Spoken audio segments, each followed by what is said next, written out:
Tumunog ang kampana, isang matinis na hudyat na nagpalaya sa daan-daang estudyante mula sa kulungan ng kanilang mga silid-aralan.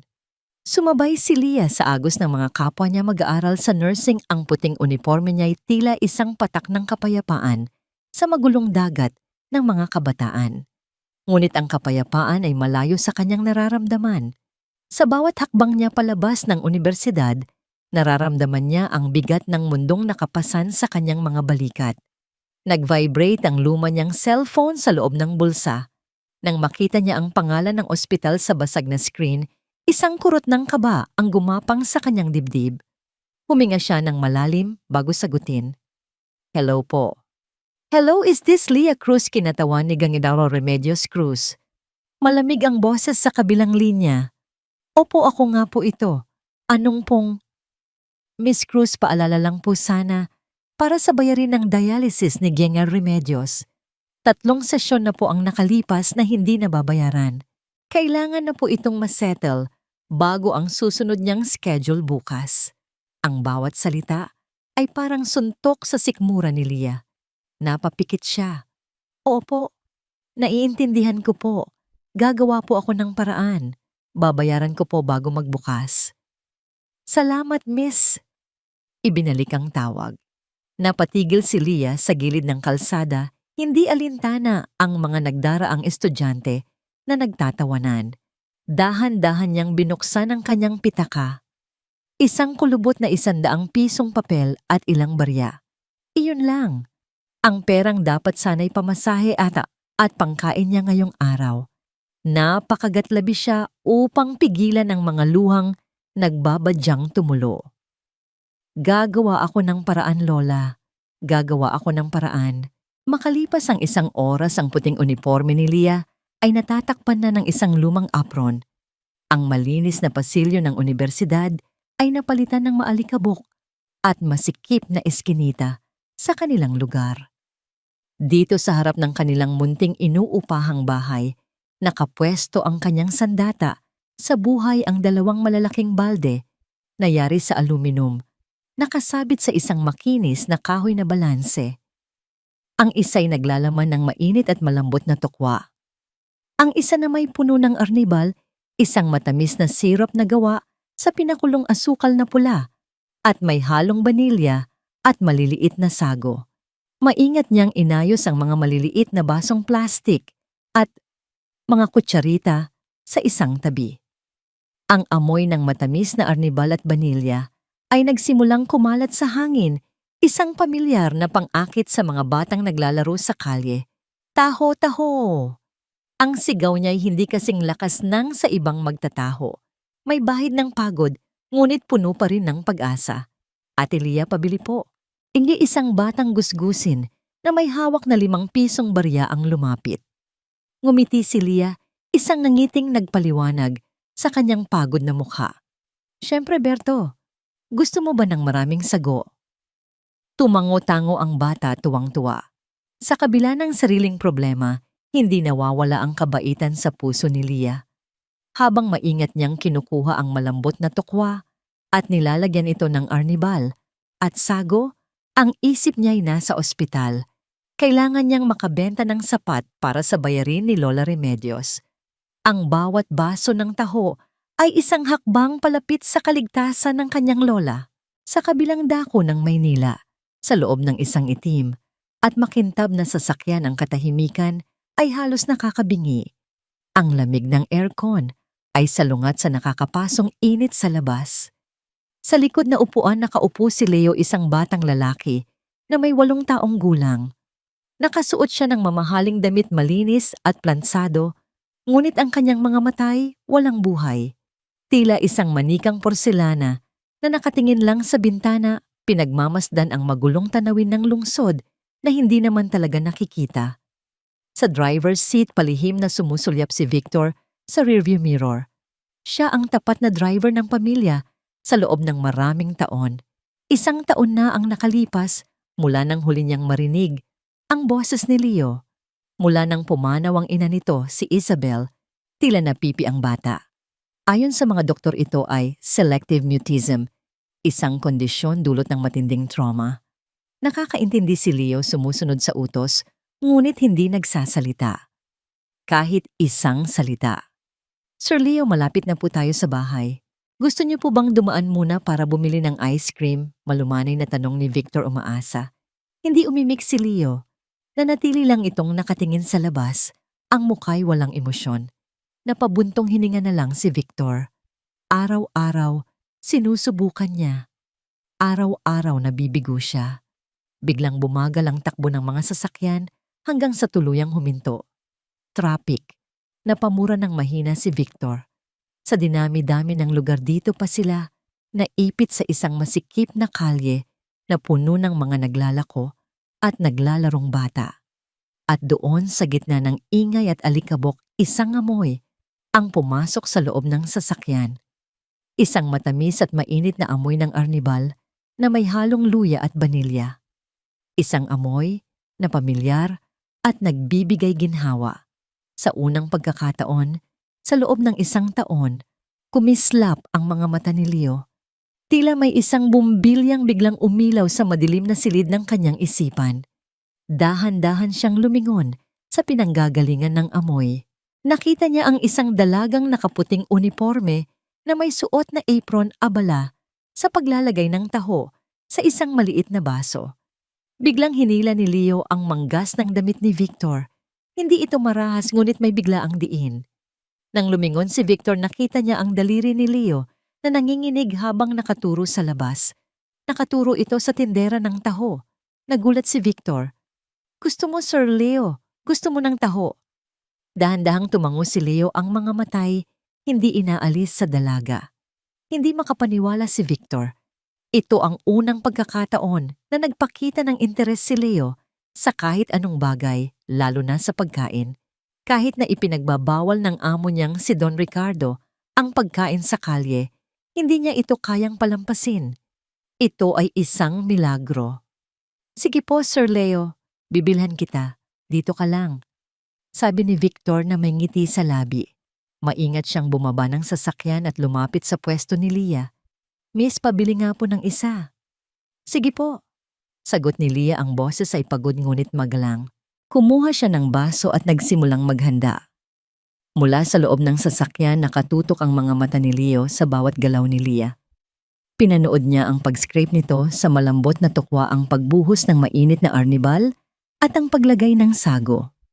"Heto na po, 10 piso lang po," sabi ni Leah, inaabot ang baso kay Victor.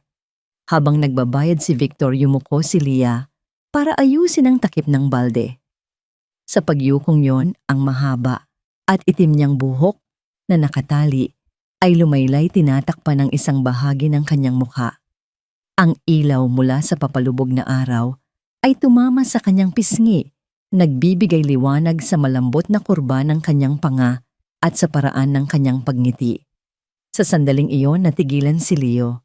Ang kanyang puso ay biglang tumibok ng malakas. Isang imahe, isang pamilyar na imahe ang sumilay sa kanyang isipan. Bumalik si Victor sa sasakyan na may dalang ngiti. "Heto na, Sir Leo, mainit-init pa." Kinuha ni Leo ang baso, nanginginig ang kanyang mga kamay. Hindi niya ito agad ininom. Sa halip, muli siyang tumingin sa dalaga sa laba. Nagtama ang kanilang mga mata sa isang saglit. Ngumiti si Leah sa kanya, isang simpleng ngiti ng isang estranghero. Ngunit para kay Leo, hindi yun simpleng ngiti. Dahan-dahan niyang itinaas ang baso, sumimsim ng kaunti, at pagkatapos ay tumingin muli kay Leah na ngayon ay abala na sa ibang customer. At sa gitna ng katahimikan ng mamahaling sasakyan, isang salita ang lumabas mula sa bibig ni Leo. Mahina, halos isang bulong, ngunit malinaw na malinaw sa pandinig ni Victor. "Salamat." Nanlaki ang mga mata ni Victor. Halos mabitawan niya ang manibela. Tumingin siya sa rearview mirror sa bata sa likod. Nakatingin pa rin si Leo kay Leah, at sa mga mata nito may isang emosyon na matagal nang nawala.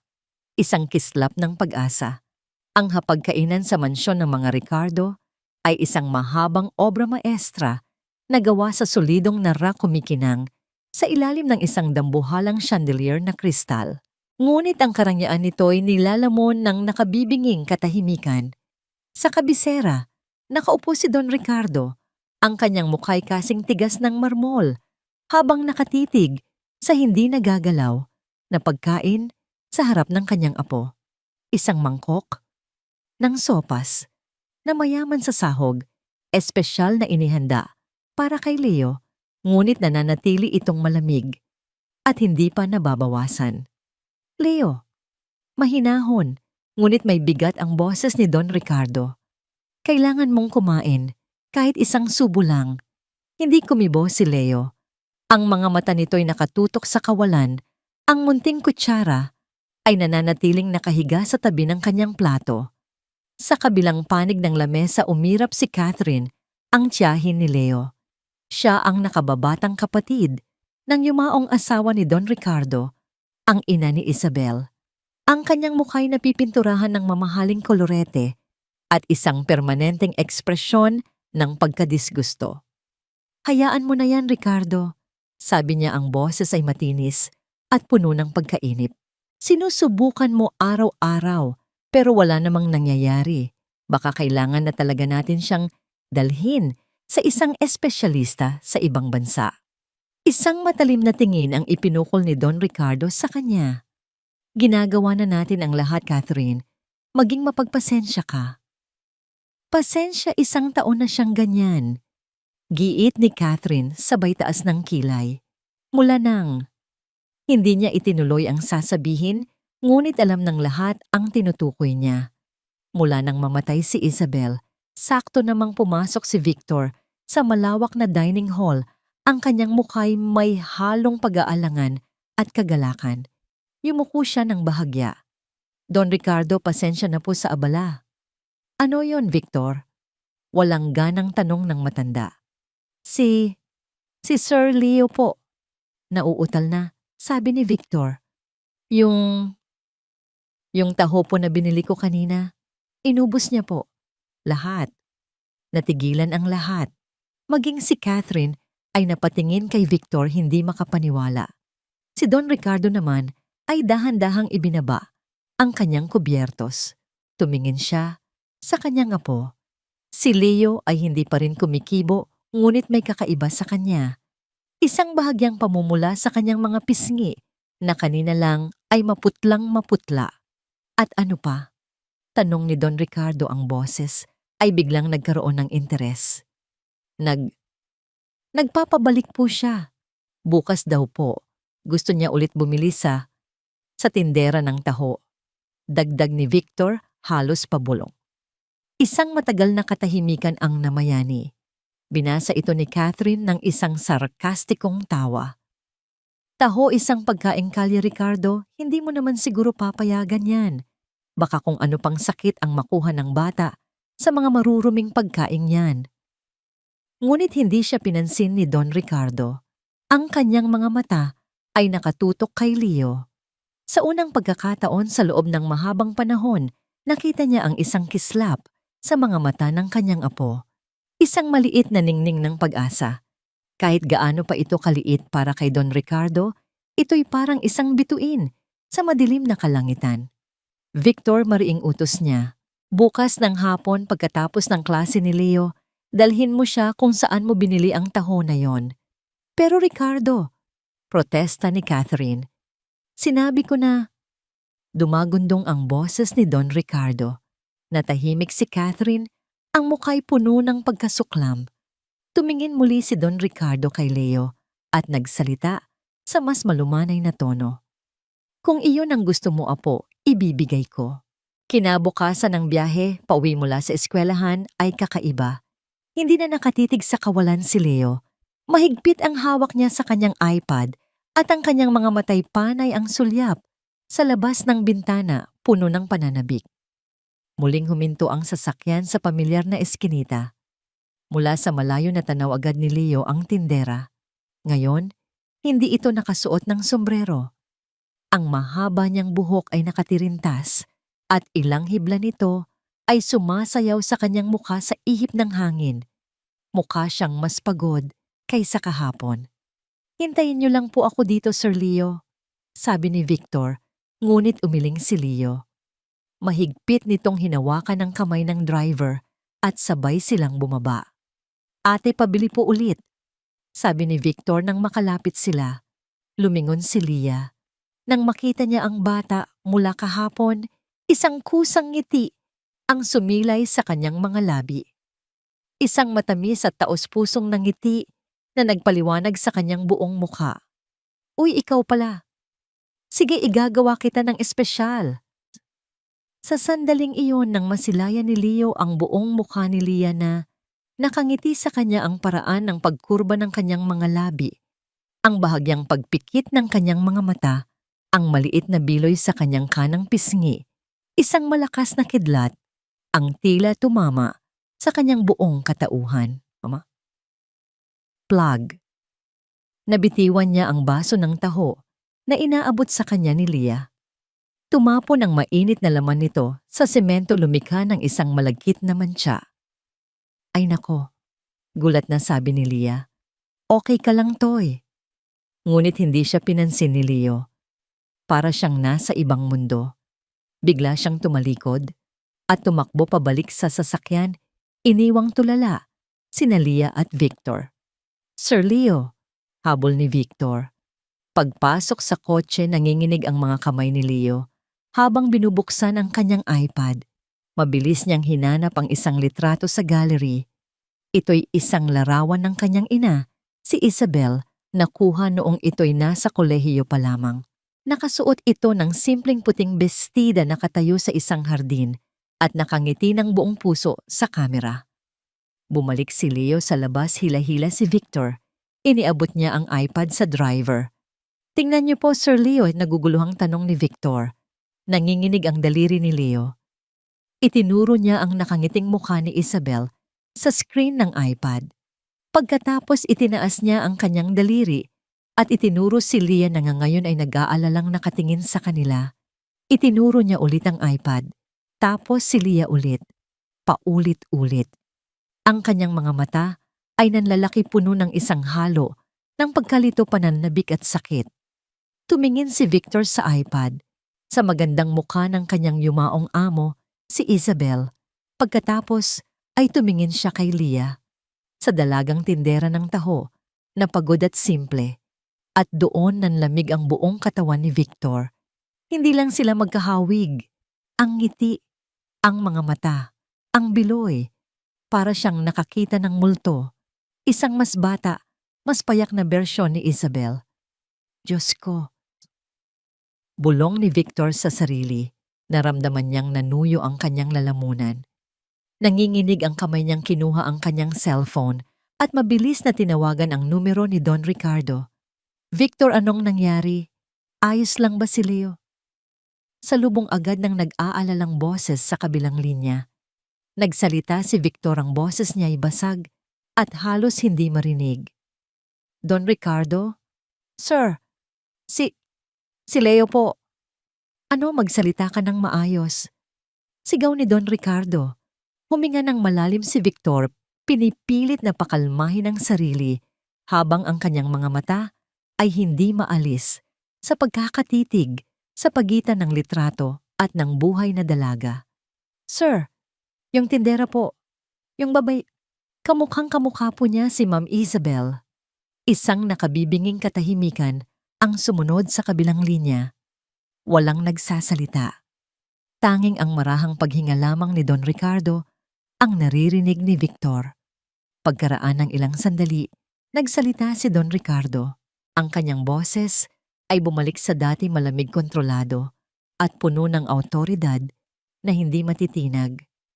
Imbestigahan mo ang babaeng yan. Po, narinig mo ako. Imbestigahan mo siya. Gusto kong malaman ang lahat tungkol sa kanya. Ang pangalan niya, ang pamilya niya, kung saan siya nakatira. Lahat. Ang gabing iyon sa mansyon ng mga Ricardo ay mas tahimik kaysa karaniwan, isang katahimikang may dalang bigat at tensyon. Hindi bumaba si Don Ricardo para sa hapunan. Sa halip, nagkulong siya sa kanyang pribadong pag-aaralan, isang silid na nababalot sa amoy ng lumang libro, mamahaling tabako at mga alaalang matagal nang ibinaon. Nakatayo siya sa harap ng isang malaking bintana. Hawak ang isang baso ng brandy, pinagmamasdan ang mga ilaw ng lungsod na kumikinang sa dilim. Ngunit ang kanyang isip ay wala roon. Lumilipad ito pabalik sa nakaraan, sa isang mukhang matagal na niyang hindi nakikita, ngunit hinding-hindi niya malilimutan. Sa ibabaw ng kanyang mesa sa tabi ng mga papeles ng negosyo ay may isang maliit at kupas ng litrato na nakatago sa ilalim ng isang paperweight na kristal. Ito ang nag-iisang larawan na itinago niya mula sa kanyang unang kasal. Isang larawan ni Aurora. Si Aurora, isang pangalang kasing ganda ng bukang liwayway, ngunit ang kanilang kwento ay nagtapos sa isang madilim na takip-silim. Ang kanyang mga mata, ang kanyang ngangiti. Ito ba ang parehong mga matang nakita ng kanyang apo sa isang estranghero? Posible ba kamukhang-kamukha po niya si Ma'am Isabel? Ang mga salita ni Victor ay umuulit-ulit sa kanyang isipan na parang isang sirang plaka. Hindi maaari. Isa lamang itong pagkakataon. Isang malupit na biro ng tadhana. Maraming tao sa mundo ang magkakamukha. Ngunit paano kung hindi? Sa labas ng nakasaradong pinto ng pag-aaralan, dahan-dahang naglakad si Catherine. Ang kanyang mga takong ay halos walang ingay sa makapal na karpet. Narinig niya ang pag-uusap kanina sa telepono sa pagitan ni Ricardo at ng driver. Ang utos na mag-imbestiga at ang pangalan na binanggit ng driver Isabel. Isang malamig na kaba ang gumapang sa kanyang dibdib. Si Isabel ang kanyang pamangkin, ang anak ng kanyang yumaong kapatid, ang susi sa kayamanan at kapangyarihan ng pamilya. Ang pagkamatay ni Isabel ay isang trahedya, ngunit iniwan nito si Leo, ang nag-iisang tagapagmana. At si Catherine, bilang pinakamalapit na kamag-anak, ay itinalaga ang sarili bilang tagapagtanggol ng pamana ng bata. Isang tindera ng taho na kamukha ni Isabel kalokohan. Ito ay isang plano. Isang masamang balak. Siguradong isang desperadong babae na nalaman kung sino si Leo at nagpapanggap para makakuha ng pera. Isa siyang ahas, isang mandaragit na kailangang patayin bago pa man ito makapanuklaw. Hindi siya maaaring maghintay sa investigasyon ni Ricardo. Kailangan niyang kumilos ng mag-isa. Kailangan niyang ilantad ang babaeng ito bago pa man nito malaso ng isip ng matanda. Pumasok siya sa kanyang silid, kinuha ang kanyang telepono at nag-dial ng isang numero. "Hello, may ipapatrabaho ako sa'yo," sabi niya sa malamig na boses. "May isang babae. Gusto kong malaman ang lahat tungkol sa kanya. At gusto kong makuha ang impormasyon bago ang lahat." 2 araw ang lumipas. 2 araw ng nakakabinging paghihintay para kay Don Ricardo. Sa wakas, isang umaga, pumasok si Victor sa kanyang opisina. May dalang isang manipis na brown envelope. Ang mukha ni Victor ay seryoso, walang mababakas na emosyon. "Don Ricardo," sabi niya, inilapag ang sobre sa mesa. "Heto na po ang resulta ng paunang investigasyon." Hindi agad ito kinuha ni Don Ricardo. Tinitigan niya muna ito na para bang isang bomba na naghihintay sumabog. Huminga siya ng malalim bago ito buksan. Nanginginig ang kanyang mga kamay habang binabasa ang mga nakasulat sa papel. Simple lang ang mga detalye. Pangalan, Leah Cruz edad. Taong gulang tirahan. Address sa isang mahirap na lugar sa Maynila. Pamilya, Lola Remedios Cruz 72. Taong gulang, kasalukuyang nagdadialysis para sa chronic kidney disease. AMA hindi kilala. Ina Aurora Cruz, pumanaw 9 na taon na ang nakalipas. Sanhi ng kamatayan, pulmonya. Natigilan si Don Ricardo. Ang kanyang paghinga ay tila huminto. Ang mga letra sa papel ay nagsimulang lumabo. Napahawak siya ng mahigpit sa gilid ng kanyang mesa para suportahan ang sarili. Ina Aurora Cruz. Aurora. Hindi ito isang pagkakataon. Ang babaeng binitiwan niya, ang babaeng hinayaan niyang saktan at maliitin ng kanyang pamilya, ang babaeng umalis ng walang paalam, ang babaeng Buntis nang iwanan siya. Ang lahat ng hangin ay tila hinigop mula sa silid. Si Aurora ay may anak. Isang anak na isinilang sa kahirapan, lumaki sa kahirapan, at ngayon ay nag-aaral maging nurse habang naglalako ng taho para sa lola nitong may sakit. Isang anak na. Kanya, ang bigat ng 20 taon ay biglang bumagsak sa kanyang mga balikat. Naalala niya ang kanilang huling pag-aaway, ang mga masasakit na salita ng kanyang mga magulang, ang panunumbat ng kanyang mga kapatid. At siya, ano ang ginawa niya? Wala. Tumayo lang siya roon, isang duwag na nagtatago sa anino ng kanyang apelyido. Wala kang kwentang lalaki, Ricardo. Hindi mo kayang ipagtanggol ang sarili mong asawa. Iyon ang mga huling salita ni Aurora sa kanya bago ito tuluyang umalis. Ang sakit ng mga salitang iyon ay bumalik sa riwa at mas matindi pa kaysa dati. Hindi lang niya nabigong protektahan ang kanyang asawa.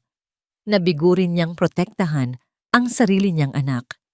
Isang anak na hindi man lang niya alam na nabubuhay. Biglang bumukas ang pinto. Si Catherine nakangisi. Ricardo, may balita ako para sa'yo. Sabi niya, may pagmamalaki sa boses. May hawak din siyang sariling folder. Tungkol sa magtataho na yan, nalaman ko na ang lahat. Ngunit bago pa man siya makapagsalita, isang malakas na kalabog ang yumanig sa silid. Buong lakas na ibinagsak ni Don Ricardo ang kanyang kamao sa mesa. Ang mga papel ay lumipad. Ang kristal na paperweight ay gumulong at nahulog sa sahig na basag. Lumabas ka. Ang sigaw ni Don Ricardo ay hindi sigaw ng galit. Ito ay isang sigaw ng matinding sakit. Isang sigaw ng isang taong biglang naharap sa lahat ng kanyang mga kasalanan. Natigilan si Catherine, gulat at takot sa unang pagkakataon. Nakita niya ang itsura ng bayaw. Ang mga mata nito'y namumula, ang kanyang mukha'y puno ng isang emosyong hindi pa niya nakikita dati. Pagsisisi. Sinabi kong lumabas ka. Ulit ni Don Ricardo. Ang boses ay naging isang mapanganib na bulong. Walang imik na umatras si Catherine. Dahan-dahang isinara ang pinto. Naiwan si Don Ricardo sa gitna ng nagkalat na papel, nanginginig, hinahabol ang kanyang hininga. Dinampot niya ang basag na litrato ni Aurora. Pinagmasdan niya ang nakangiting mukha nito. At sa likod ng nangiting iyon, nakita niya ngayon ang lahat ng sakit na idinulot niya. Ang kasalanan ng pagpapabaya. Ang bigat nito ay halos dumurog sa kanya. At alam niya sa sandaling iyon na ang anino ng nakaraan ay hindi na anino lamang. Ito ay isang multo. At nagbalik ito para singilin siya. Ang sikat ng araw ay mainit sa balat, ngunit para kay Leah ito'y isang biyaya. Ang magandang panahon ay nangangahulugan ng mas maraming taong lumalabas, mas maraming posibleng customer. Katatapos lang ng kanyang huling klase at ngayon, halos 3 oras na siyang naglalako. Masaya niyang binilang ang mga barya at lukot na papel sa loob ng kanyang maliit na lalagyan ng pera. Halos kalahati na ng kailangan niya para sa dialysis ni Lola Remedios. Kaunting tiyaga pa. Ate Leah, ang sarap po talaga ng taho niyo, sabi ng isang batang babae na kalilinis lang ng kanyang baso gamit ang dila. Ngumiti si Leah. Salamat, nene. Bumalik ka bukas, ha? Ang mga simpleng sandaling tulad nito ang nagbibigay sa kanya ng lakas. Sa gitna ng lahat ng pagod at pag-aalala, ang matamis na ngiti ng isang nasayahang customer ay sapat na para pawiin ang kanyang pagod. Habang abala siya sa pag-aayos ng kanyang mga gamit, isang itim at makintab na sasakyan ang biglang huminto sa tapat mismo ng kanyang pwesto. Hindi ito ang karaniwang lumang kotse o jeep na dumadaan sa kanilang eskinita. Ito'y isang mamahaling European car, sobrang kintab na halos nasisilaw siya sa refleksyon ng araw. Ang lahat ng mga naglalarong bata at mga nag-uusapang kapitbahay ay biglang natahimik, ang kanilang mga mata ay napako sa sasakyan. Dahan-dahan bumukas ang pinto sa likod. Isang pares ng stiletto heels na nagkakahalaga marahil ang isang buwang kita ni Leah, ang unang lumabas, maingat na tumapak sa maalikabok na semento. Sumunod ang isang babaeng nasa mga 40 anyos, nakasuot ng isang eleganteng silk blouse at itim na slacks. Ang kanyang buhok ay perpektong nakaayos, ang kanyang mukha ay may makapal na makeup at ang kanyang mga mata ay matalimpuno ng paghamak habang inililibot ang tingin sa paligid na para bang isang reyna na napadpad sa isang lugar ng mga pulubi. Ito si Catherine. Naramdaman ni Leah ang biglaang paglamig ng hangin. May kung anong hindi maganda sa paraan ng pagtingin ng babae sa kanya. Naglakad si Catherine palapit, ang bawat hakbang ay may kalkuladong pagmamataas. Huminto siya sa harap mismo ni Leah, tinitingnan siya mula ulo hanggang paa. Ang kanyang tingin ay parang mga karayom sinusuri. Ang lumang uniforme ni Leah, ang apron, nitong may mga mantsa ng arnibal, ang gasgas niyang sapatos. So ikaw pala yon, nagsalita si Catherine. Ang boses niya ay malamig at puno ng pang-aalipusta. Ang sikat na tindera ng taho. Hindi nakasagot si Leah. Naguguluhan siya. May kailangan po ba kayo? Bibili po ba kayo ng taho? Isang maikli at mapanuyang tawa ang kumawala sa mga labi ni Catherine. Bumili ako. Sa tingin mo ba kakain ako ng ganitong klaseng basura? Ang salitang basura ay tumama kay Leah na parang isang sampal. Napatingin siya sa mga kapitbahay na ngayon ay nakikinig na, ang kanilang mga mukha'y puno ng kuryosidad. Naramdaman ni Leah ang pag-init ng kanyang mga pisngi. Ano po bang kailangan nyo? Pilit niyang pinanatiling magalang ang kanyang boses. Simple lang, sabi ni Catherine. Lumapit pa ng isang hakbang. Ang kanyang mamahaling pabango ay sumasakit sa ilong ni Leah. Gusto kong malaman kung magkano ka. Po hindi ko po maintindihan. Huwag ka nang magkunwari, iha. Bumulong si Catherine, ngunit sapat na ang lakas para marinig ng mga nasa malapit. Alam ko na ang laro mo. Ang pagpapanggap na kamukha ng isang taong matagal nang patay para makakuha ng simpatya. Para makapasok sa isang pamilyang hindi ka naman na nararapat. Isang desperadang gold digger. Nakakadiri. Ang bawat salita ay isang punyal na tumatarak sa puso ni Leah. Gold digger, pagpapanggap. Hindi niya alam ang sinasabi ng babae. Wala po akong alam sa sinasabi niyo. Nanginginig ang boses ni Leah, ngunit may determinasyon sa kanyang mga mata. Hindi ko po kayo kilala at wala po akong ginagawang masama. Talaga ba? Muling tumawa si Catherine. Kung ganoon, patunayan mo. Bigla niyang binuksan ang kanyang mamahaling handbag at mula roon ay dumukot ng isang makapal na bungkos ng tig-1,000 pisong papel. Hawak-hawak ito sa harap ng mukha ni Leah, winagayway na parang isang pamaipay. Ang mga kapitbahay ay napasinghap. Heto, sabi ni Catherine, ang kanyang boses ay naging isang malakas na deklarasyon para marinig ng lahat. 50,000. Sapat na ba yan para bilhin ang dignidad mo? Sapat na ba yan para lumayo ka sa pamilya namin at wag nang magpakita kailanman? Nakatitig lang si Leah sa pera pagkatapos ay sa mukha ni Catherine. Ang kanyang pagkalito ay napalitan ng sakit at pagkatapos ay ng galit. Ang pagpapahiya ay sobra-sobra na. Hindi ko kailangan ng pera nyo. Maring sabi ni Leah, ang kanyang mga kamao ay nakakuyom sa kanyang tagiliran. Nagpapataas ka pa ng presyo. Ngumisi si Catherine. Sige, dahil mabait ako ngayon. At sa isang iglap sa harap ng lahat ng nanonood, buong lakas na inihagis ni Catherine ang bungkus ng pera sa mukha ni Leah. Swish! Ang mga papel na pera ay tumama sa pisngi ni Leah bago kumalat sa hangin na parang mga tuyong dahon lumapag sa maalikabok na lupa sa ibabaw ng kanyang mga balde, at ang ilan ay nahulog mismo sa loob ng mainit na arnibal, dahan-dahang nalulunod sa matamis na likido. Isang kolektibong singhap ang narinig mula sa mga tao. Natigilan ang lahat. Si Leah ay nanigas sa kanyang kinatatayuan. Ang pakiramdam ng mga papel na tumama sa kanyang mukha. Ang tunog ng pagbagsak ng mga ito sa lupa. Ang imahe ng pera na lumulutang sa kanyang pinaghirapan. Isang patak ng luha ang pumatak mula sa kanyang mata, sinundan ng isa pa. Ngunit hindi ito luha ng kalungkutan. Ito ay luha ng matinding galit at kahihiyan. Dahan-dahan siyang yumuko, hindi para pulutin ang pera, kundi para kunin ang sandok sa taho. Tumayo siyang muli, ang kanyang mga mata ay nag-aapoy habang nakatitig kay Catherine. Sinabi ko, sabi niya, ang bawat salita ay mabagal at puno ng diin, hindi ko kailangan ng pera niyo. Nakita ni Catherine ang determinasyon sa mga mata ni Leah. Isang determinasyong hindi niya inaasahan. Ngumisi na lang siya ulit, isang ngising puno ng tagumpay. Ang kanyang misyon ay nagawa na. Ang babae ay napahiya na. Bahala ka, sabi niya sabay talikod. Pero tandaan mo ito, simula pa lang ito, sisirain kita.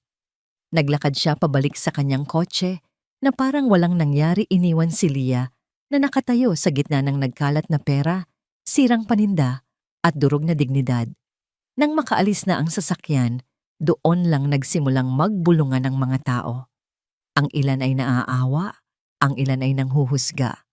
Walang lumapit, walang tumulong. Nakatayo lang si Leah doon, nanginginig, nakatingin sa pera sa lupa. Hindi niya ito pinulot. Hindi niya kayang pulutin ang simbolo ng kanyang pagpapahiya. Sa halip na paluhod siya sa semento, ang kanyang mga balikat ay nagsimulang mag-umpisang umalog. At doon sa harap ng lahat, tahimik siyang umiyak. Kinabukasan ng kalangitan ay kulay abo. Tila nakikidalamhati sa nangyari kay Leah. Matapos ang insidente kahapon, tinulungan siya ng ilang matatandang kapitbahay na ligpitin ang kanyang mga gamit. Hindi niya kinuha ang pera, hinayaan niya itong liparin ng hangin. Ngayong umaga, pilit niyang pinatatag ang sarili. Ang bayarin sa ospital ay naroon pa rin, isang dambuhalang anino na hindi nagpapahinga.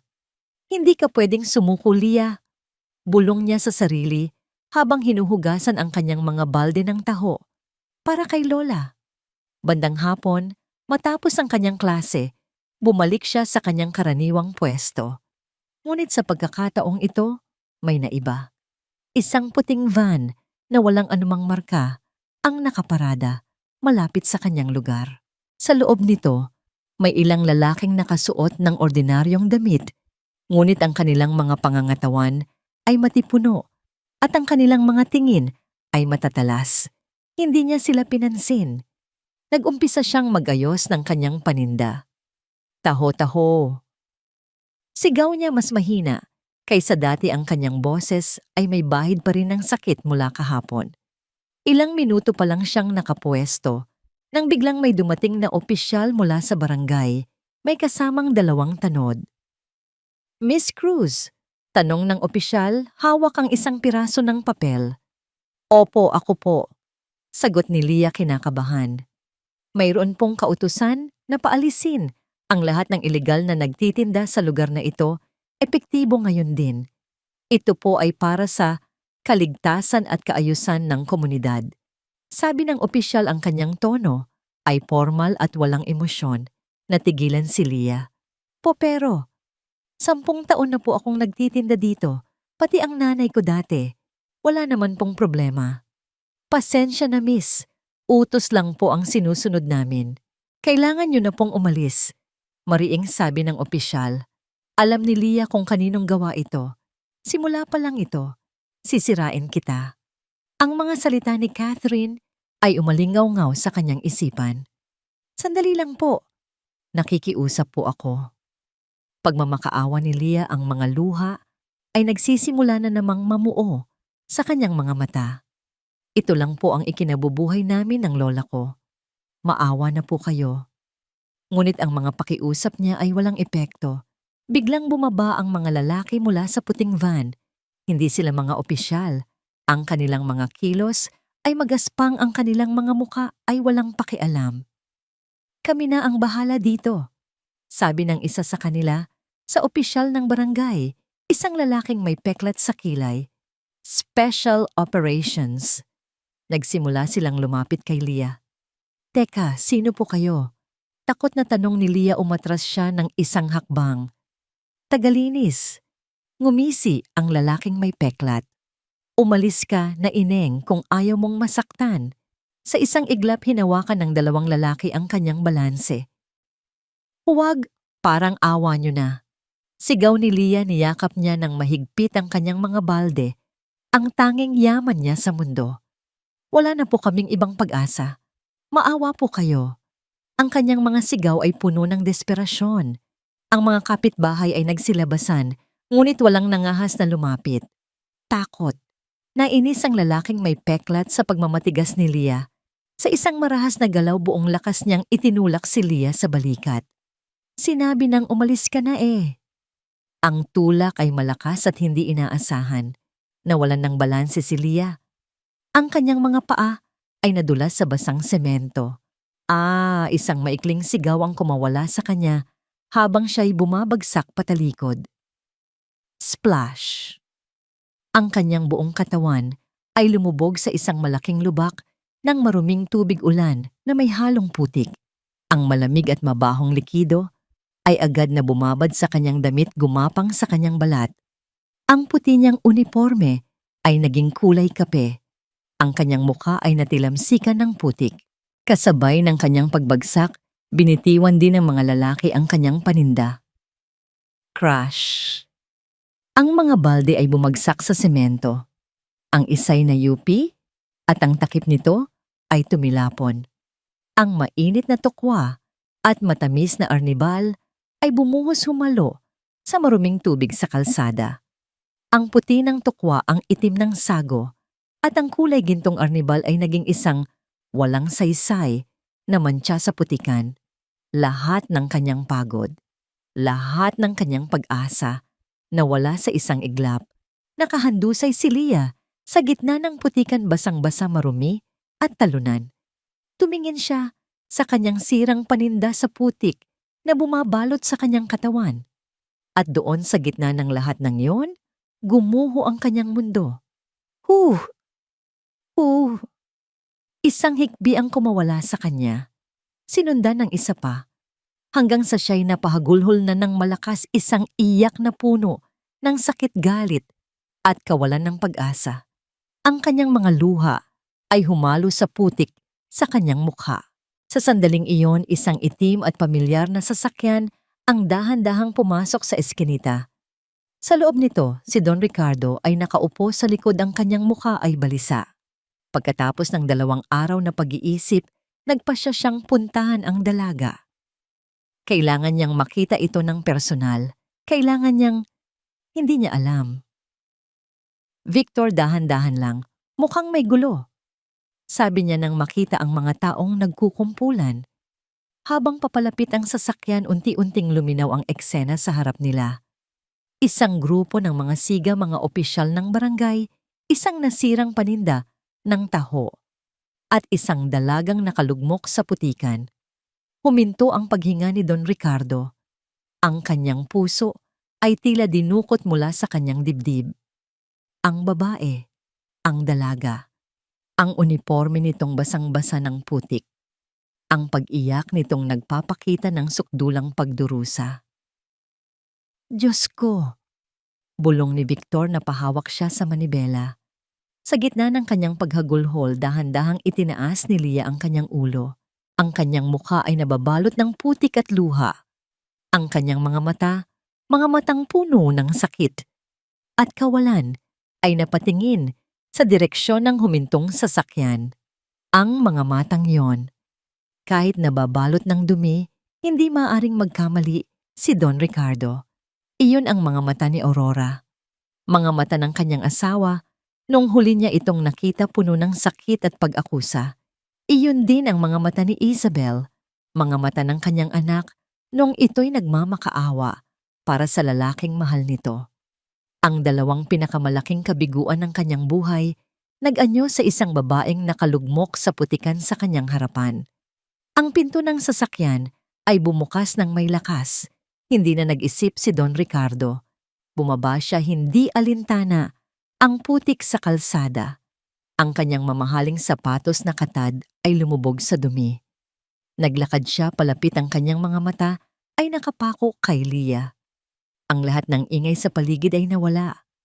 Tanging ang tunog ng kanyang malakas na tibok ng puso at ang hagulhol ng dalaga ang kanyang naririnig. Huminto siya sa harap nito.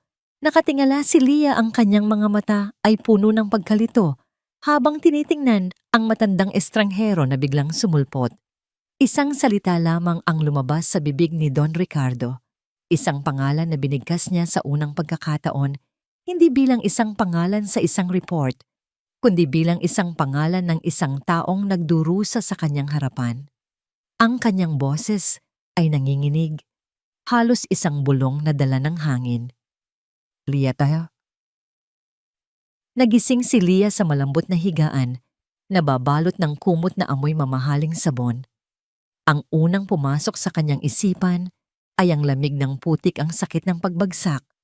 Ngunit ang kanyang nararamdaman ngayon ay init at ginhawa. Dahan-dahan niyang iminulat ang kanyang mga mata. Hindi ito ang kanyang maliit at masikip na kwarto. Ang silid ay malawak, ang kisame ay mataas, at ang mga kasangkapan ay gawa sa maitim at makintab na kahoy. Isang malaking bintana ang nagpapakita ng isang malawak at luntiang hardin sa labas. Nakasuot siya ng isang simpleng bestidang yari sa koton, malinis at mabango. Saan ako? Biglang bumukas ang pinto. Pumasok ang isang katulong na may edad na may dalang tray ng pagkain. Gising na po pala kayo, ma'am. Magalang na sabi ng katulong. Pinahanda po ni Don Ricardo ang hapunan ninyo. Don Ricardo, ang pangalan ng matandang lalaki na tumawag sa kanya sa gitna ng putikan. Ang lalaking nagdala sa kanya rito. Nasaan po ako? Tanong ni Leah, ang boses niya ay bahagyang paos. Nasa mansyon po kayo ng mga Ricardo, ma'am. Bago pa man makapagtanong muli si Leah, pumasok si Don Ricardo. Ang kanyang mukha ay seryoso, ngunit ang kanyang mga mata ay may kakaibang emosyon, isang halo ng pag-aalala, pagsisisi at takot. Leah, sabi niya, ang kanyang boses ay mas malumanay na ngayon. Ayos ka na ba? Pinatingnan kita sa doktor ng pamilya. Sabi niya ay, pagod ka lang at may ilang galos, pero walang malubha. Bakit po ako narito? Naguguluhang tanong ni Leah. Sinubukan niyang bumangon. Huwag ka munang tumayos, pigil ni Don Ricardo.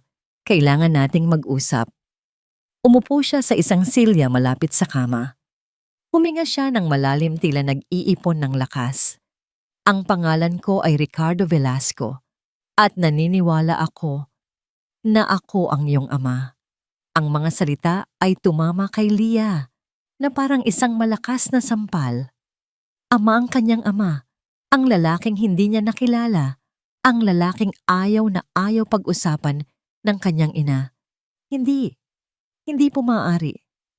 Umiling si Leah, ang kanyang isip ay naguguluhan. Ang sabi ng nanay ko, maraming bagay ang hindi sinabi sa iyo ng nanay mo, Leah. At maraming bagay din akong hindi alam. Putol ni Don Ricardo. Ang sakit ay bakas sa kanyang boses. Ang nanay mo si Aurora. Siya ang una kong asawa. Natigilan si Leah. Ang kanyang bibig ay bahagyang bumukas, ngunit walang salitang lumabas. Sa gitna ng nakabibinging katahimikan, isang munting boses ang narinig mula sa pinto. Tita Taho. Napalingon sila. Nakatayo roon si Leo, ang batang lalaki, mula sa tindahan ng taho. Ang kanyang mga mata ay nanlalaki, puno ng pag-aalala at pagtataka. Nang makita niyang gising si Leah, isang nangiti ang sumilay sa kanyang mukha. Mabilis siyang tumakbo at yumakap nang mahigpit sa braso ni Leah. Tita! Ulit niya, ang kanyang boses ay isang mahinang bulong. Hindi alam ni Leah ang gagawin. Ang lahat ay nangyayari ng napakabilis. Isang amang biglang sumulpot isang mansyon at ngayon ang batang ito na tila kilalang kilala siya.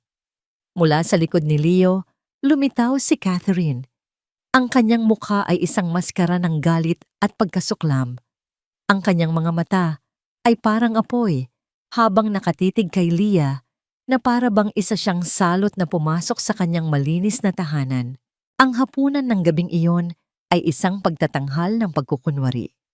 Ang mahabang lamesa ay puno ng masasarap na pagkain, ngunit walang sino man ang may ganang kumain. Ang tanging maririnig ay ang kalansing ng mga kubyertos sa mga mamahaling plato. Si Leah ay nakaupo sa tabi ni Don Ricardo, kaharap si Catherine.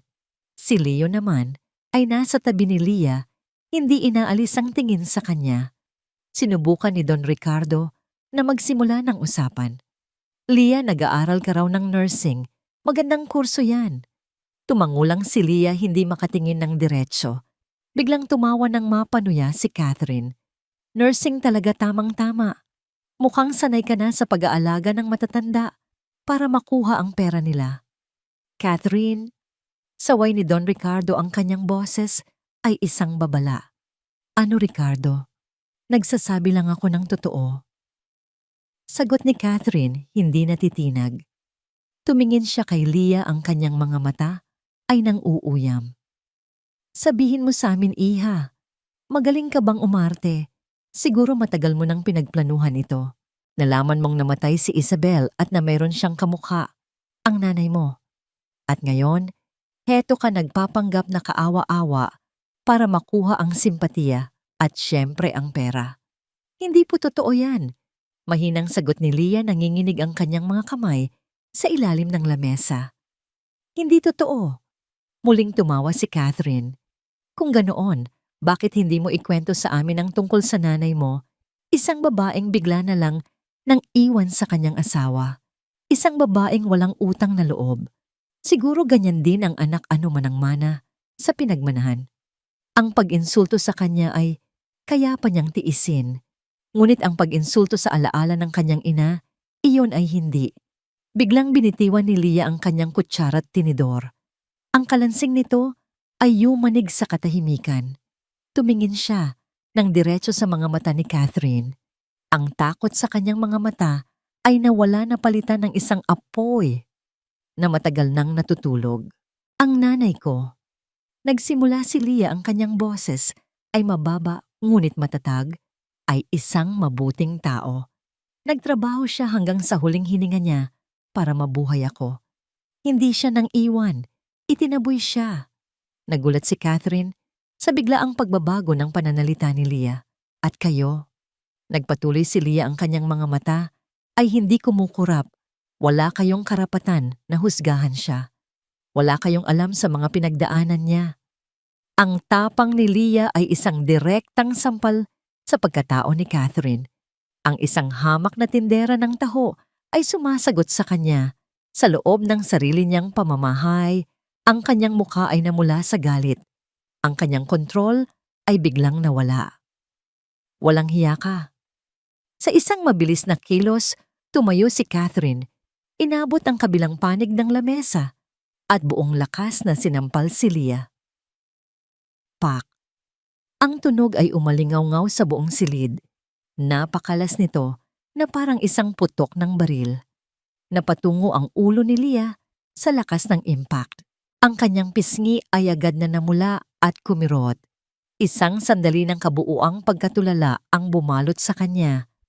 Ang init, ang sakit, ang kahihiyan. Natigilan ng lahat.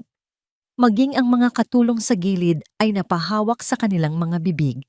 Si Leo ay napahawak ng mahigpit sa braso ni Leah, ang kanyang mga mata ay nanlalaki sa takot.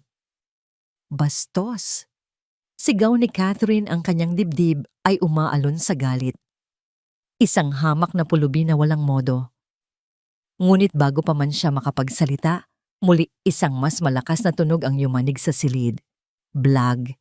Ibinagsak ni Don Ricardo ang kanyang dalawang palad sa lamesa na naging sanhi ng pagtalon ng mga plato at baso. Tumayo siya, ang kanyang buong katauhan ay nag-aalab sa isang galit na hindi pa nakikita ni Numan. Ang kanyang mukha ay madilim, ang kanyang mga ugat sa leeg ay lumitaw at ang kanyang mga mata ay parang kidlat na handang pumatay. Catherine! Ang kanyang sigaw ay hindi na sigaw ng tao.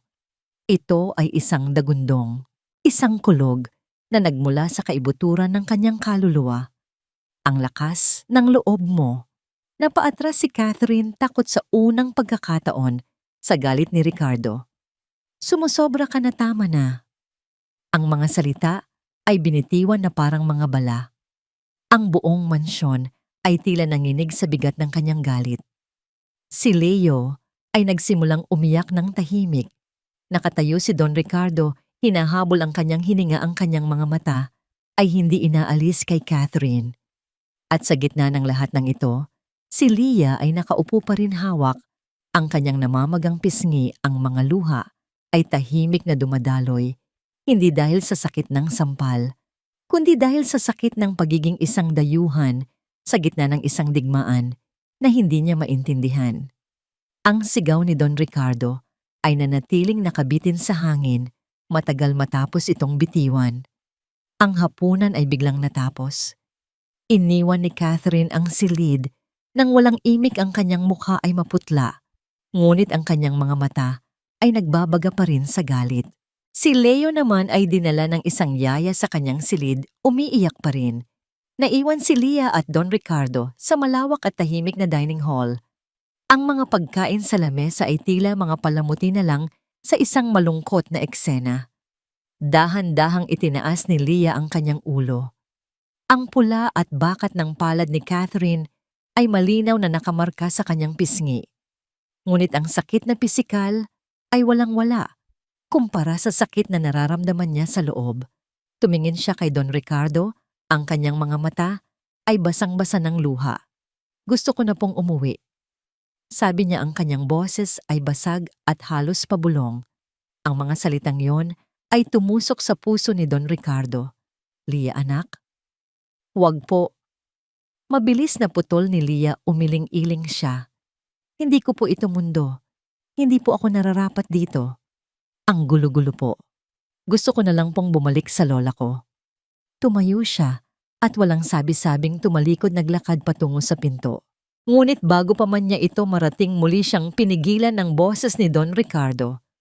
Pakiusap, Leah. Huwag kang umalis. Ang boses niya ay hindi nagalit. Ito'y puno ng pagsusumamo. Isang tunog na hindi inaasahan ni Leah mula sa isang taong kasing poderoso niya. Lumingon siya. Nakita niya si Don Ricardo na nakatayo, ang kanyang mga balikat ay tila bumagsak, ang kanyang mukha ay puno ng pagod at sakit. Hindi ko nahahayaang saktan kanya ulit. Pangako, sabi ng matanda. Pero kailangan kita dito. Kailangan kong itama ang lahat. Itama. Mapait na ngumiti si Leah. Paano niyo po itatama ang 20 taon ng pagkawala? Paano niyo po itatama ang mga gabing umiiyak ang nanay ko? Paano niyo po itatama ang pagkamatay niya sa sakit? Dahil wala kaming pambayad sa ospital. Ang bawat tanong ay isang dagok kay Don Ricardo. Napapikit siya, tinatanggap ang bawat salita na parang isang latigo. Hindi ko kaya. Mahina ngamin niya iminulat ang kanyang mga mata na ngayon ay may namumuong luha. Hindi ko na kayang ibalik ang nakaraan. Alam ko, pero kaya kong protektahan ang kinabukasan mo. Kaya kong bigyan ng hustisya ang alaala ng nanay mo. Naglakad siya palapit kay Leah. Pero para magawa ko yon, kailangan ko ng isang bagay na hindi matitinag. Isang katibayan na hindi kayang kwestiyonin ni numan, lalo na ni Catherine. Isang sandata na poprotekta sa'yo at sa karapatan mo. Tumingin siya ng diretso sa mga mata ni Leah. Leah, kailangan nating magpa-DNA test. Natigilan si Leah. DNA test. Ang salitang iyon ay tila nagpabigat sa hangin sa pagitan nila. Isang siyentipikong paraan para patunayan ang isang bagay na dapat sana'y nararamdaman na lang. Bago pa man siya makasagot, isang pamilyar na boses ang sumabat mula sa may pinto. Isang napakagandang ideya, Ricardo. Nakatayo roon si Catherine, nakasandal sa hamba ng pinto, ang kanyang mga braso ay magkasalikop sa dibdib. Ang takot sa kanyang mukha ay napalitan na ng isang mapanuyang ngisi. Tingnan natin kung hanggang saan ang tapang ng babaeng ito. Sabi niya naglalakad palapit. Isang DNA test, ang katotohanang hindi kayang itago. Sige gawin natin, pero sigurado akong tatanggi ang hamak na magtataho na, yan. Tumingin siya kay Leah, ang kanyang mga mata ay nanghahamon. Ano iha? Takot ka ba? Takot ka bang malaman ng lahat na isa ka lang dakilang impostor, na ang lahat ng ito ay isang malaking kasinungalingan? Ang mga salita ni Catherine ay idinisenyo para saktan siya, para ipahiya siya muli. At nagtagumpay ito. Naramdaman ni Leah ang muling pag-init ng kanyang dugo. Ang plano niyang umalis ay biglang nagbago. Hindi na ito tungkol sa kanya. Hindi na ito tungkol sa pera o sa mansyon. Ito ay tungkol sa kanyang ina. Sa dignidad ng babaeng nag-alaga sa kanya ng mag-isa. Dahan-dahan pinunasan ni Leah ang kanyang mga luha. Itinuwid niya ang kanyang tayo. Ang pagiging kaawa-awa sa kanyang muka ay nawala na palitan ng isang bakal na determinasyon. Tumingin siya kay Don Ricardo, pagkatapos ay kay Catherine. Pumapayag po ako. Ang kanyang boses ay hindi na nanginginig. Ito'y matatag at malinaw. Nagulat si Catherine. Hindi niya inaasahan ito. Gagawin ko ang test.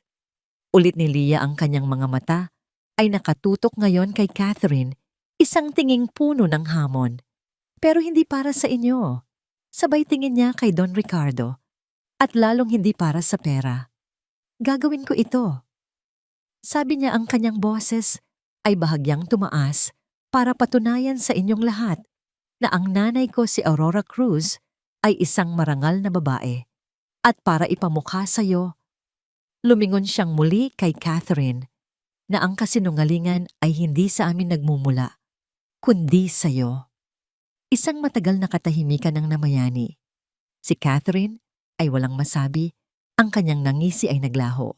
Si Don Ricardo naman ay nakatingin kay Leah na may halong paghanga at panibagong alon ng pagsisisi. Nakikita niya si Aurora sa tindig nito, sa tapang nito. Kung ganun, bukas na bukas din. Sabi ni Don Ricardo, binasag ang katahimikan. Kinagabihan, habang nakahiga si Leah sa malambot na kama, hindi siya makatulog. Ang isip niya ay lumilipad. Ang mga alaala ng kanyang ina, ang masasakit na salita ni Catherine, ang mga matang puno ng pagsisisi ni Don Ricardo. 1 linggo. Iyon ang sabi ng matanda. 1 linggo ng paghihintay. At sa loob ng 1 linggong iyon, malalaman niya kung ang kanyang buong buhay ba ay isang aksidente o isang lihim na matagal nang dapat isiniwalat. Napahawak siya sa kanyang pisngi na medyo namamaga pa rin. Hindi na mahalaga ang sakit. Ang mahalaga ay ang katotohanan. At handa na siyang harapin ito, anuman ang kahinatnan. Ang sumunod na linggo ay dumaan na parang isang panaginip para kay Leah. Nanatili siya sa mansyon sa isang silid na mas malaki pa sa buong bahay nila. Inaalagaan siya ng mga katulong pinagsisilbihan ng masasarap na pagkain. Ngunit ang lahat ng yon ay walang kahulugan. Ang kanyang katawan ay nasa loob ng marangyang kulungan, ngunit ang kanyang isip ay nasa labas naghihintay, kinakabahan. Sa loob ng 1 linggong yon, tanging si Leo lang ang kanyang naging kanlungan. Araw-araw, pagdating nito mula sa eskwela, didiretso ito sa kanyang silid. Hindi pa rin ito nagsasalita, ngunit ang kanyang presensya ay sapat na. Magkasama silang magdodrawing, magbabasa ng libro, o minsan uupo lang sa hardin. Sa mga sandaling iyon, nakakalimutan ni Leah ang bigat na kanyang dinadala. Si Don Ricardo naman ay halos hindi niya nakikita. Nagkukulong ito sa kanyang opisina, at kapag nagkakasalubong sila, isang tipid na tango at isang tingin na puno ng hindi masabing emosyon lang ang ibinibigay nito. Si Catherine naman ay parang isang anino. Laging nasa paligid ang mga matay, laging mapanuri at mapanghusga naghihintay sa kanyang pagbagsak. Sa wakas, dumating ang araw. Ang biyahe papunta sa ospital ay tahimik. Si Leah at Don Ricardo ay magkatabi sa likod ng sasakyan, ngunit may isang malawak na pader ng kaba at pag-aalinlangan sa pagitan nila. Walang nagsasalita. Tanging ang marahang ugong ng makina ng sasakyan at ang malakas na kabog ng kanilang mga dibdib ang maririnig. Ang opisina ng doktor ay malamig at amoy antiseptiko. Umupo sila sa tapat ng isang matandang doktor na may seryosong mukha. Sa ibabaw ng kanyang mesa ay isang puting sobre, isang manipis na sobre na naglalaman ng bigat ng 2 dekada. Heto na ang resulta, sabi ng doktor sa isang formal na tono, itinulak ang sobre sa gitna ng mesa. Napatingin si Leah sa sobre, parang may sariling itong tibok. Napatingin siya kay Don Ricardo. Ang lalaki ay nakatitig din sa sobre. Ang kanyang mukha ay maputla, ang kanyang mga kamay na nakapatong sa kanyang hita ay bahagyang nanginginig. Ang imahe ng isang makapangyarihang business tycoon ay naglaho.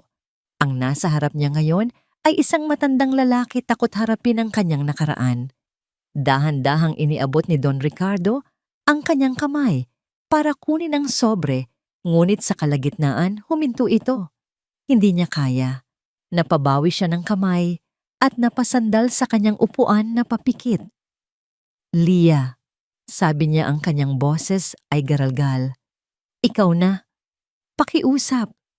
Tumingin si Leah sa doktor na tumango bilang pagsang-ayon. Nanginginig ang kamay na inabot ni Leah ang sobre. Ang papel ay malamig sa kanyang mga daliri. Dahan-dahan niyang sinira ang selyo. Ang bawat tunog ng pagkapunit ng papel ay tila isang pagsabog sa loob ng tahimik na silid. Inilabas niya ang isang piraso ng papel na nakatupi. Binuksan niya ito. Ang kanyang mga mata ay mabilis na hinanap ang mga salitang magdidikta ng kanyang kapalaran, mga numero, mga porsyento, at sa dulo, isang pangungusap. Probability of paternity, 99.99%. Ang hangin ay tila nawala mula sa kanyang mga baga. Nabitawan niya ang papel. Lumipad ito pababa at dahan-dahang lumapag sa sahig. 99.99%, halos perpekto. Walang duda. Tumingin siya kay Don Ricardo. Nakapikit pa rin ito, tila naghahanda para sa isang hatol. Ano? Ano ang sabi? Tanong ng matanda. Hindi pa rin iminumulat ang mga mata. Hindi makapagsalita si Leah. Isang mainit na likido ang biglang bumara sa kanyang lalamunan. Tumulo ang isang butil ng luha mula sa kanyang mata, sinundan ng isa pa.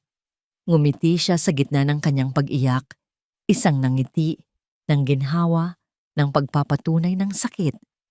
Nang hindi makarinig ng sagot, dahang iminulat ni Don Ricardo ang kanyang mga mata. Nakita niya ang luhang dumadaloy sa mga pisngi ni Leah, ngunit nakita rin niya ang nangiti nito. Hindi na niya kailangang magtanong pa. Yumuko siya at dinampot ang papel mula sa sahig. Pinilit niyang basahin ang mga nakasulat sa kabila ng panlalabo ng kanyang paningin. 99.99%. Ang mga numero ay sumayaw sa kanyang paningin. Paulit-ulit. 99.99%. Isang tunog ang kumawala mula sa kanyang bibig. Hindi isang salita, kundi isang ungol. Isang ungol ng isang taong sinaksak sa puso. Binitiwan niya ang papel at napahawak sa kanyang dibdib. Ang lahat ng lakas sa kanyang katawan ay biglang nawala.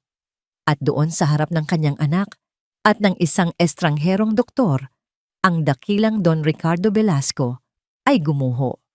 Napayuko siya sa kanyang upuan, ang kanyang mukha ay ibinaon sa kanyang mga palad at humagulhol siya. Hindi ito isang tahimik na pag-iyak. Ito ay isang malakas at nakakaawang pagtangis ng isang sirang kaluluwa. Ang kanyang malapad na balikat ay umuuga sa bawat hikbi. Ang tunog ng kanyang pag-iyak ay umalingaw-ngaw sa 4 na sulok ng silid, isang tunog ng 20 taon ng kasalanan, pagsisisi, at nawalang pagkakataon. Patawarin mo ako, sabi niya sa pagitan ng kanyang mga hikbi. Aurora, Anak, patawad. Nakatayo lang si Leah pinagmamasdan ang lalaking nagbigay buhay sa kanya na ngayon ay durog na durog sa kanyang harapan. Ang galit na nararamdaman niya ay unti-unting napalitan ng isang emosyong hindi niya inaasahan awa. Lumapit siya. Dahan-dahan siyang lumuhod sa harap ng upuan ni Don Ricardo.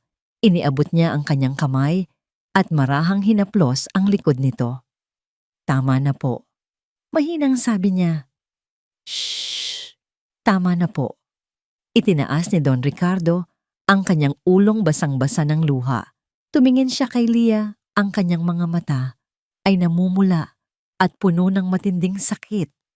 Hindi ko sinasadyang iwan ka. Sabi niya, ang boses niya ay basag. Naging duwag ako. Hinayaan kong saktan nila ang nanay mo. Hinayaan ko siyang umalis. Hindi ko alam. Patawarin mo ako, anak. Patawarin mo ang walang kwenta mong ama. Umiling si Leah, patuloy pa rin ang pag-agos ng kanyang mga luha. Hindi po kayo walang kwenta. Sa isang iglap, hinawakan ni Don Ricardo ang mga kamay ni Leah. Mahigpit, na parang isang taong nalulunod na kumakapit sa isang salbabida. Pinagdudahan kita. Dagdag niya puno ng pagkasuklam sa sarili. Kahit matapos kitang makitang nakalugmok sa putik. Sa puso ko may isang bahagi pa ring nagdududa. At iyon ang kasalanang hinding-hindi ko mapapatawad sa sarili ko. Tumingin si Leah sa kanilang mga magkahawak na kamay. Pagkatapos ay tumingin siya sa mga mata ng kanyang ama. Naiintindihan ko po, sabi niya. Pero tapos na po iyon. Ang mahalaga, alam na natin ngayon. Hinila niya ang kanyang ama, palapit at niyakap niya ito.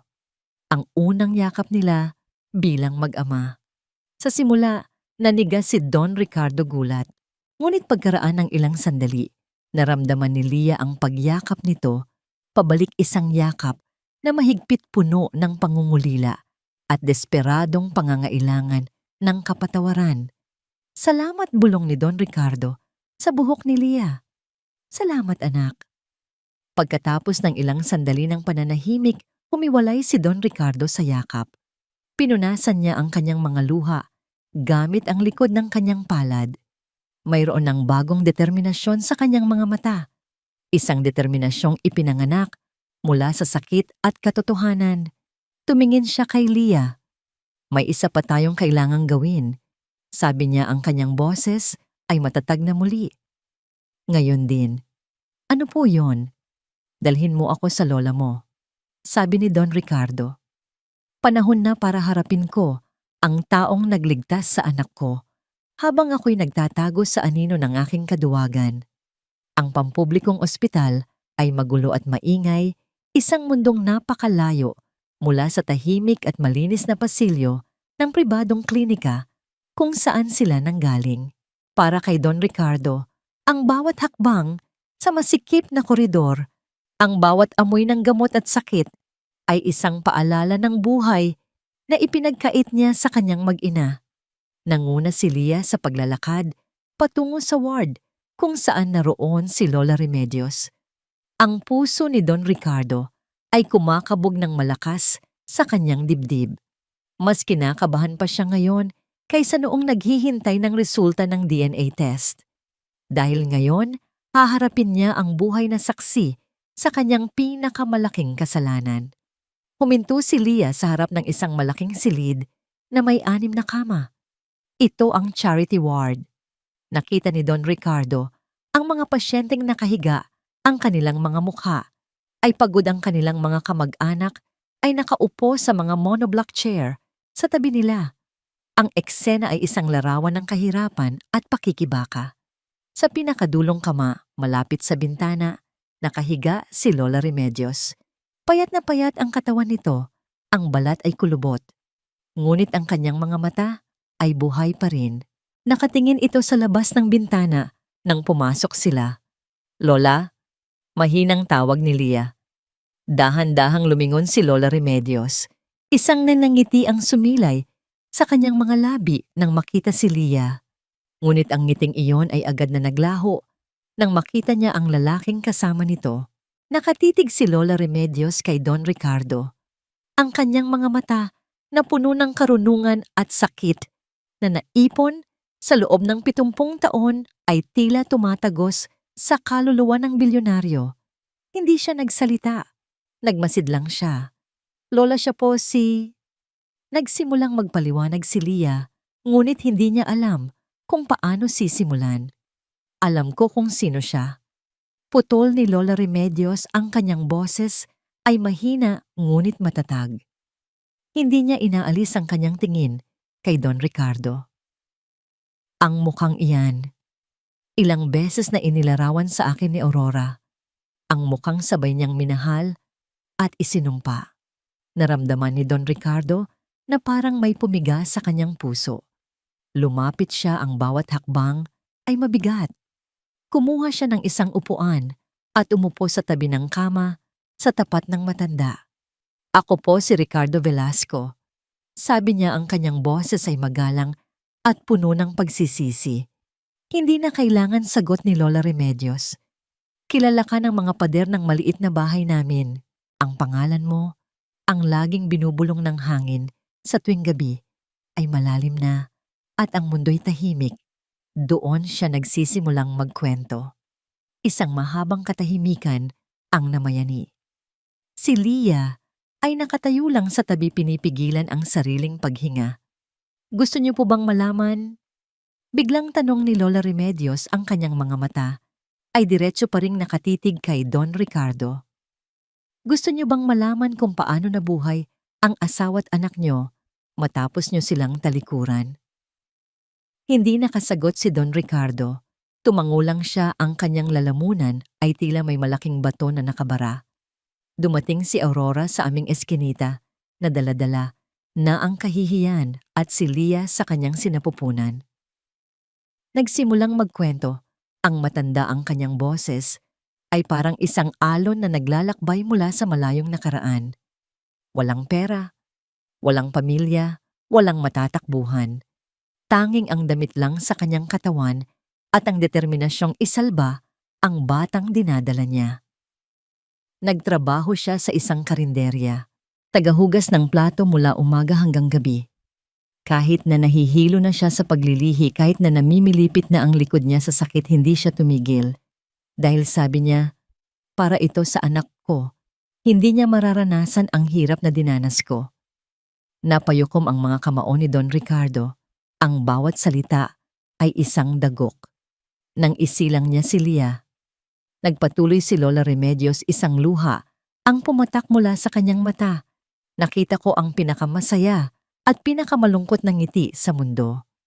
Masaya siya dahil sa wakas, mayroon na siyang tunay na pamilya. Malungkot dahil wala ka roon para masilayan ang ganda ng inyong anak.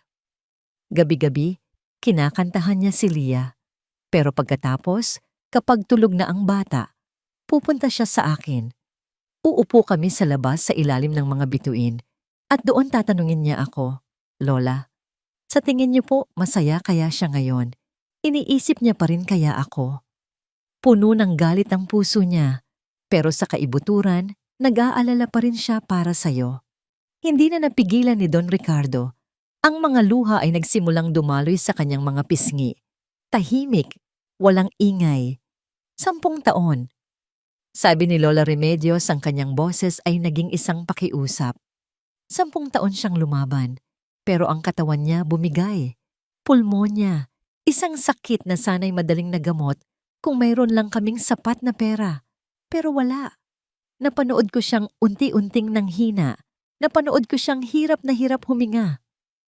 Huminga ng malalim ang matanda, tila inaalala ang pinakamasakit na bahagi. Bago siya nawalan ng malay, may ibinulong siya sa akin. Lola, pakisabi sa kanya na pinapatawad ko na siya. Pero huwag na huwag niyong hahayaang kunin niya ang anak ko. Sa akin lang si Lia. Iyon na, ang huling dagok. Hindi na kinaya ni Don Ricardo. Sa isang iglap, bumagsak siya mula sa kanyang upuan at lumuhod sa maruming sahig ng ospital. Ang kanyang mga tuhod ay lumagapak sa malamig na tiles. Iniyuko niya ang kanyang ulo hanggang sa halos sumayad na ito sa sahig. Patawad, hagulhol niya. Patawad po. Patawad. Ang makapangyarihang bilyonaryo ay nakaluhod umiiyak na parang isang batang nawawala sa harap ng isang matandang babae na walang yaman kundi isang pusong puno ng pagmamahal. Nagulat si Lola Remedios. Nagulat si Lia. Maging ang mga pasyente sa ibang kama ay napatingin, hindi makapaniwala sa kanilang nakikita. Itinaas ni Don Ricardo ang kanyang ulong basang-basa ang luha. Tumingin siya ng diretso kay Lola Remedios. Salamat po. Sabi niya, ang kanyang boses ay basag at nanginginig. Salamat po sa pagligtas sa anak ko.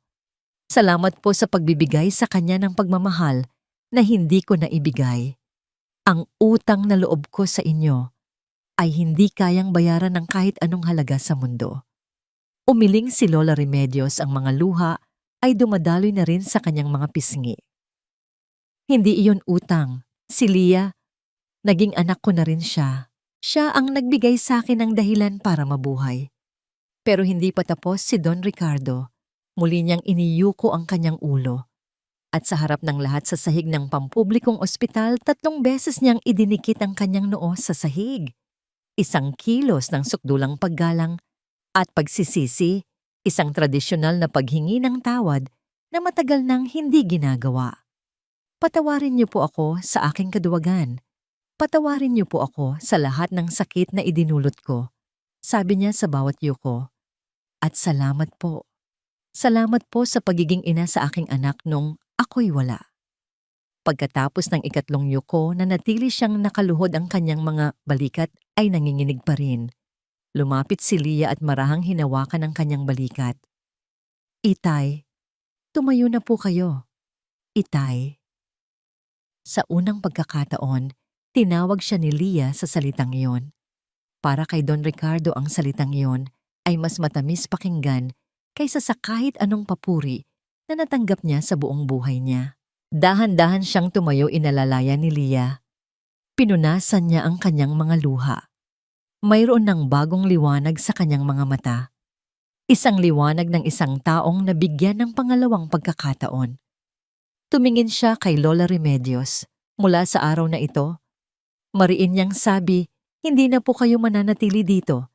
Ililipat ko po kayo sa pinakamagaling na ospital. Ibubuhos ko ang lahat ng yaman ko para gumaling kayo.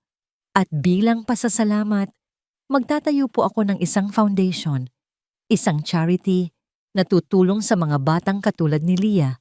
At ipapangalan ko po ito sa inyo, the Remedios Cruz Foundation. Napahagulhol si Lola Remedios, hindi sa sakit kundi sa tuwa.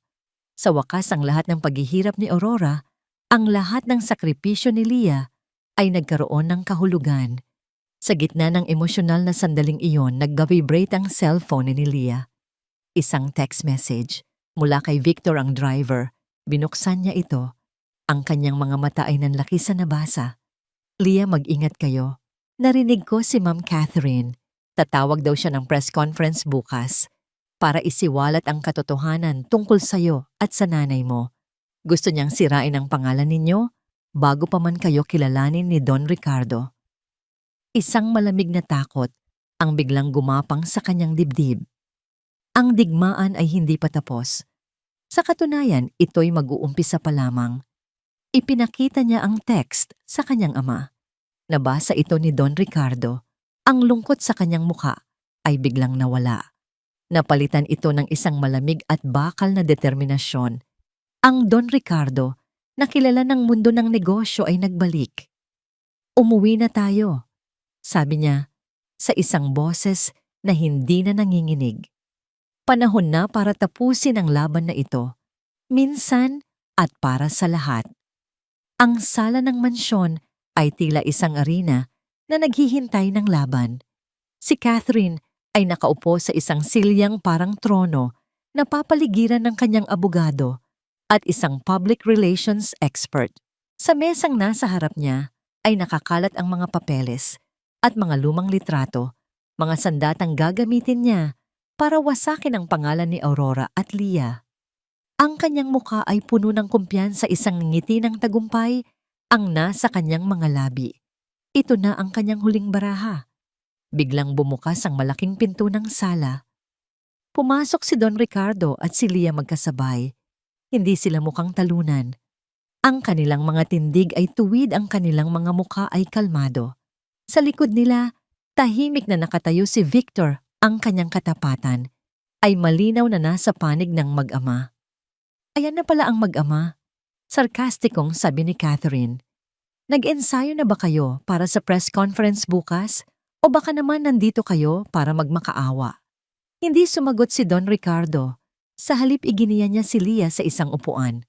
Umupo sila nang may dignidad, tila sila ang may-ari ng silid. Catherine, nagsimula si Don Ricardo, ang kanyang boses ay kalmado, ngunit may bigat na parang bakal. Kanselahin mo ang press conference. Isang malakas na tawa ang pinakawalan ni Catherine. At bakit ko naman gagawin yon? Ngayon panahawak ko na ang lahat ng ebidensya para patunayan na ang babaeng yan. Sabay turo niya kay Leah at ang nanay niya ay mga ordinaryong manloloko lamang. Anong ebidensya ta? Tanong ni Don Ricardo. Mga sulat, ngumisi si Catherine. Mga sulat ng nanay niya sa isang lalaki. Noong kasal pa sila sayo, patunay na isa siyang babaeng Makati. At ang DNA test na yan. Tumingin siya sa kanyang abogado. Madaling pekein yan. Lalo na kung ang sangkot ay isang bilyonaryo. Walang maniniwala sa inyo. Sinungaling ka. Mahinang sabi ni Leah. Lahat ay napatingin sa kanya. Tumayo si Leah. Hindi na siya ang babaeng umiiyak sa putikan. Hindi na siya ang babaeng natatakot sa isang sampal. Ang kanyang mga mata ay nagliliyab. Hindi ko alam kung saan mo nakuha ang mga sulat na yan o kung ikaw mismo ang gumawa niyan. Sabi ni Leah, ang kanyang boses ay malinaw at matatag. Umaalingaw-ngaw sa buong silid. Pero kilala ko ang nanay ko. Oo, iniwan niya ang marangyang buhay na ito. Pero alam niyo kung bakit? Naglakad siya palapit sa gitna, ang kanyang presensya ay hindi na matitinag. Dahil sa lugar na ito, sabi niya inililibot ang tingin sa marangyang sala, nawala ang kanyang pagkatao. Tinuring siyang basura, inalipusta, at ang lalaking pinakasalan niya ay walang ginawa para ipagtanggol siya. Tumingin siya kay Don Ricardo, hindi na may galit kundi may pag-unawa. At iyon ang kasalanan niyo, itay. Hindi ang pag-iwan, kundi ang pagpapabaya. Ibinalik niya ang kanyang tingin kay Catherine. Umalis siya hindi para sa ibang lalaki. Umalis siya para iligtas ang sarili niya at ang batang nasa sinapupunan niya. Mas pinili niya ang kahirapan na may dignidad kaysa sa yaman na may pagkaalipin. At iyan ang isang bagay na hinding-hindi mo maiintindihan dahil ang alam mo lang ay pera at kapangyarihan. Natigilan si Catherine. Ang lakas ng mga salita ni Leah ay tila isang malakas na sampal sa kanya. At ngayon, nagpatuloy si Leah.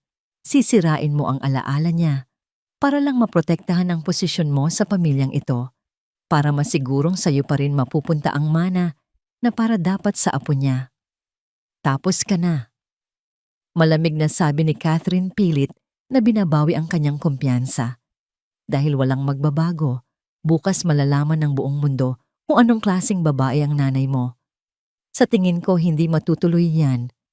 Sabi ni Don Ricardo, tumatayo na rin. Naglakad siya papunta sa mesa at naglapag ng isang makapal na folder sa harap ni Catherine.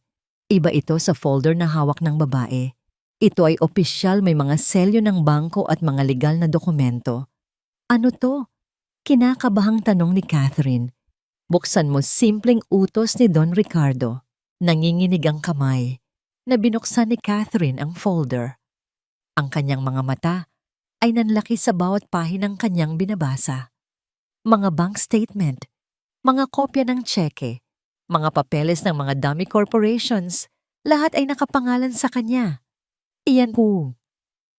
Sabi ni Don Ricardo, ang kanyang boses ay parang isang hukom na naghahatol ay ang ebidensya ng 10 taon mong pagnanakaw sa kumpanya. Milyon-milyong piso na dahan-dahan mong inilipat sa mga personal accounts mo sa pag-aakalang hindi ko malalaman. embezzlement, isang krimen na may parusang habang buhay na pagkakakulong. Ang kulay sa mukha ni Catherine ay biglang nawala. Napatingin siya sa kanyang abogado na ngayon ay umiiwas ng tingin. May dalawa kang pagpipilian, Catherine, sabi ni Don Ricardo. Una, ituloy mo ang press conference mo. At sa parehong oras, isasampa ko ang kasong ito. Sisirain mo ang pangalan ng isang yumaong walang kalaban-laban at sisirain ko naman ang buong buhay mo. Huminga siya ng malalim. O pangalawa, aalis ka sa bahay na ito ngayon din. Iiwan mo ang lahat, ang pangalan, ang posisyon, at hinding-hindi ka na magpapakita sa amin kailanman. Bilang kapalit itatago ko ang folder na ito at hahayaan kitang magsimula sa ibang lugar. Ang sala ay napuno ng nakabibinging katahimikan. Si Catherine ay nakatitig sa folder, pagkatapos ay kay Don Ricardo, pagkatapos ay kay Leah. Ang kanyang mga mata ay puno ng galit pagkatalo. At pagkasuklam, alam niyang tapos na ang laban. Tumayo siya, ang kanyang katawan ay nanginginig sa galit. Walang salitang lumabas sa kanyang bibig. Inayos niya ang kanyang damit at sa huling pagkakataon, tiningnan niya si Leah nang may sukdulang pagkamuhi. Pagkatapos tumalikod siya at naglakad palabas ng mansyon, palabas ng kanilang buhay, mag-isa at talunan. Makalipas ang ilang buwan, ang hangin ay amoy bagong gupit na damo at sariwang bulaklak. Ang dating malungkot na hardin ng mansyon ay puno na ngayon ng buhay. Sa isang sulok sa ilalim ng isang malaking puno ng mangga, nakaupo si Lola Remedios sa isang wheelchair. Ang kanyang kalusugan ay bumubuti na. Ang kanyang mukha ay may kulay na at isang matamis na ngiti ang laging nasa kanyang mga labi habang pinagmamasdan ang kanyang mga apo. Leah anak, dahan-dahan lang, sabi niya natatawa. Si Leah, nakasuot ng malinis na puting uniforme ng nursing, ay tumatawa habang sinusubukang pakainin ng taho si Leo. Ang taho ay hindi nagaling sa kalye. Ito'y espesyal na ginawa sa malinis na kusina ng mansyon gamit ang pinakamagagandang sangkap. Isa na lang, Leo, please, sabi ni Leah. Ayoko na po, tita, busog na po ako. Sagot ni Leo, tumatakbo palayo habang tumatawa ng malakas. Ang kanyang boses na dati nawawala ay malinaw na at masaya. Sa di kalayuan nakatayo si Don Ricardo, pinagmamasdan ng lahat.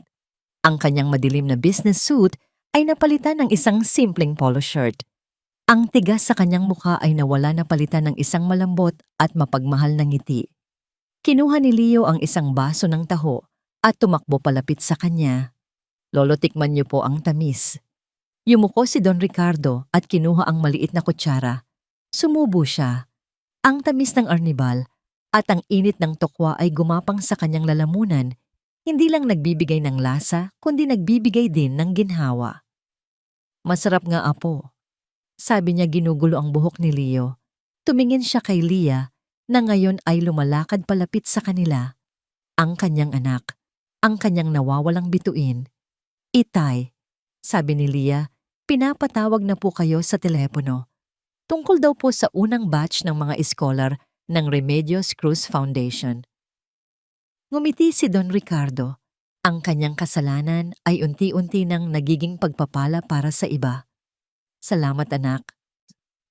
Nakatayo silang tatlo roon, isang lolo, isang anak, isang apo, sa ilalim ng sikat ng araw. Ang mga anino ng nakaraan ay naroon pa rin, ngunit hindi na sila nakakatakot.